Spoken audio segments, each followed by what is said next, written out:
Hey, thanks for joining us this morning. This is Trevor, the golfing gardener here in Sunnyside. I'm at home today for a day off, and I've got some bulbs to plant. I know a lot of gardeners have planters sitting around. These all had annuals in them here for the growing season, but you leave them empty. Plant more pansies. I got plenty of those over close to the house, but I'm looking to have a little spring interest here, so I picked up some bulbs and take a nice frost-proof planter, and we're going to plant some bulbs here today, so this will look here sharp for spring. So I've selected a few different kinds of bulbs from early to mid-spring. You can see a couple of different types of daffodils. So we've got some more cyclamen type narcissus, double teditates. These are both short, maybe 8 or 10 inches tall.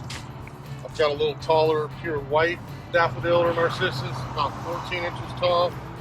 And then some nice taller tulips that'll end up about 16 or 18 inches here more in mid-spring. So when I talk about a planter like this, I'm always trying to get a little bit of interest coming out of winter through the spring. Then I can take these bulbs out, use them in my landscape somewhere if I desire, and go back to my summer annuals. For the last few months, this has had a lot of hummingbird annuals in it. This is right where I park my truck, so I like to come home and see a little color after work. But something like this, again, at least I won't leave it empty for the winter. We're going to fill it up, and I'll have a nice looking bulb planter come spring. So I'm going to always take old annual roots out. I've done that here yesterday. It's recycled the yard waste. I've got a little bit of potting soil that was still usable from the summer, but we're going to certainly supplement that with the new potting soil here. Typically, I prefer the EV Stone Edna's Best. As long as it's a good organic, well-drained soil, we'll be fine. Tulips tend to be maybe a little bit more critters. Rabbits will nibble on them, the deer will eat them a bit. They tend to leave the narcissus alone, but because I'm in the pot here, I tend to deal with rabbits at my place here in Everett, so I don't have to worry about the rabbits nibbling on my bulbs. So we always want to do a little bit of fertilizer. Typically we can get bone meal, we can get a bulb food. Essentially, to me, as long as it's a good organic fertilizer, that'll give them a little head start here for spring. Bulbs, once they go dormant, have already stored their entire year of energy last season, so they push up with bloom next year. So the key with adding some fertilizer in here is then as these wake up come spring, those roots established, they will absorb that fertilizer, store the energy, and then I will have the bloom that I want again in 2027, essentially, at that point. So this works out great for me. Like I said, lots of empty pots. What do I do with them in the winter? We can leave them empty. I only can get so many pansies around here. So by doing bulbs, it gives me a little bit of interest. I can recycle those and then I go back to my annuals again next May. So once these are done blooming, I'll be ready to go for another season of color out here in the driveway. So I'm gonna get planting here. I've got just about 3-4 inches of soil on the bottom there. The bulb packages are excellent. They'll tell you how tall they get when they bloom, obviously a picture of the color, but it will also tell me the depth. All of these things essentially that I'm doing right here are gonna wanna be down in that about 6 inches deep range. So I've got about that in my pot. I'm gonna take just a little bit of fertilizer. Typically I'll throw a small handful in there, mix it up at the base, and then I can start popping bulbs in. Now, again, we talked about the different varieties. My tulips are going to be the tallest, so I'd rather have the tulip in the middle. Then I'm going to surround with some white daffodils and then swath this with the darker ones at the edge. So I'll kind of have that progression from the early short daffodils to the mid-spring daffodils a little taller, and then the tulips blooming with there. So we're going to go ahead and get the tulips in here first. Sometimes with bulbs, it's pretty easy to tell, I usually talk about leaves up, roots down, but we're going to go the bulb tip goes up and we're going to have that base going down. So because we're in a pot, I'm going to pack these in here. We don't necessarily need to worry about long-term spacing. If I was doing these in the ground, I'd probably be planting them more like 4 or 6 inches apart.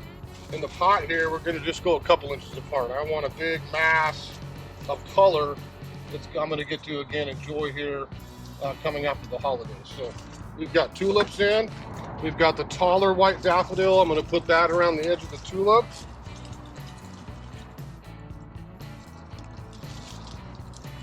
These are the 2 taller ones that need it a little bit deeper. And then we're going to throw a little bit more soil in, and then we'll plant the shorter daffodils on top of that. So this will kind of give me a nice mixture as a centerpiece. So we'll take just a little bit of potting soil here.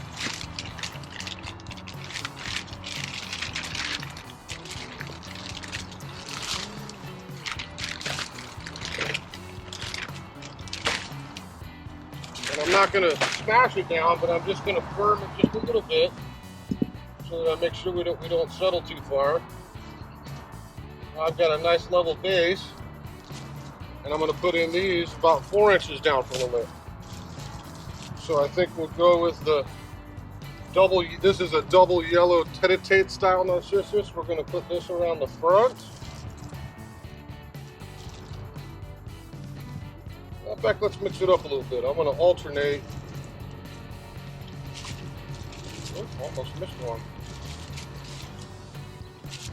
We're going to alternate those double yellows with the Jetfire. That's one of my favorites with the yellow and orange combination. So just around the inside rim here, I'm just alternating these so I'll have a nice little display come spring.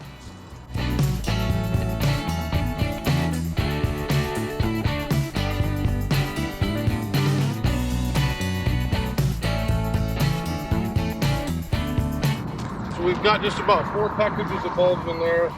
You know, this pot's about 15, 16 inches across, maybe a foot deep. So that would be about, what, 15 tulips or so, and about 20 daffodils going in there. There's other years I've packed crocus and hyacinth. I wanted to kind of keep it simple this year and stick with the tulip daffodil. But again, whatever I need for my yard, I tend to buy the bulbs. I'm not going to throw these away, so I can tend to recycle them, and I'll take those out when they're spent next May. Wait for the foliage to go brown. We don't ever cut off green bulbs, or we don't have any bloom the next year. But I'll wait for that foliage to turn yellow and brown naturally. Once they've gone dormant by, you know, again, mid-May, maybe early June, I take those bulbs out, dump the planter out, and I can go plant those in my garden, put some food on them, and I've got the bulbs for 2027 at that point. So we've got 2 layers essentially in there. Some years I even do something like allium, you know, ornamental onions that are nice and tall with big purple flowers or some different colors. Sometimes that will be kind of my crescendo, the centerpiece of that planter as we get into the season. So again, I'm going to add some more soil, just lightly pack that. I will always throw just a little bit more food down on the top just so we can keep feeding it here as the rain comes all winter. It moves through the soil. We need just a little bit more food or soil. Just get another handful or 2 here. I'll get that up just about an inch or so from the top rim. Okay, looks great. I've got food. I'm ready to go. You can see that, just pure soil.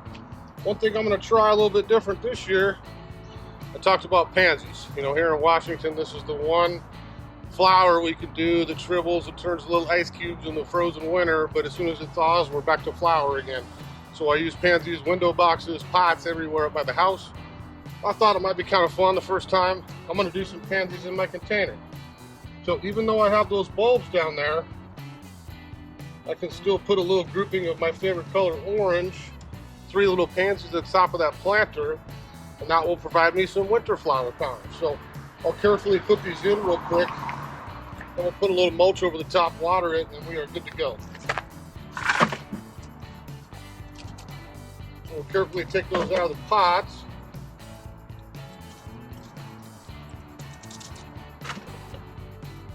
A lot of times with annuals, pansies or summer annuals, you get in a container like that, a lot of times I will just gently grab the bottom of that pot, recycle that little bit of soil there, and that lets that pansy know, okay, you don't have to grow in the square anymore. You've got some free soil to get going. Now, if I just stop in every couple of weeks this winter, I'll do one now, and you can see some flowers starting to nod. if I just carefully reach in there and pinch my spent flowers off, A, that keeps them tidy, B, that lets them know it's not time to go to seed, and they will keep producing flowers again, off and on, all the way through the winter. There's been some years I've even just replanted my pansies out in the garden for the summer season, more on a little part shade situation. We'll put these in real quick, nice and careful. Nice little OCD triangle of 3 in the center. We just need a little bit more swirl. There we go.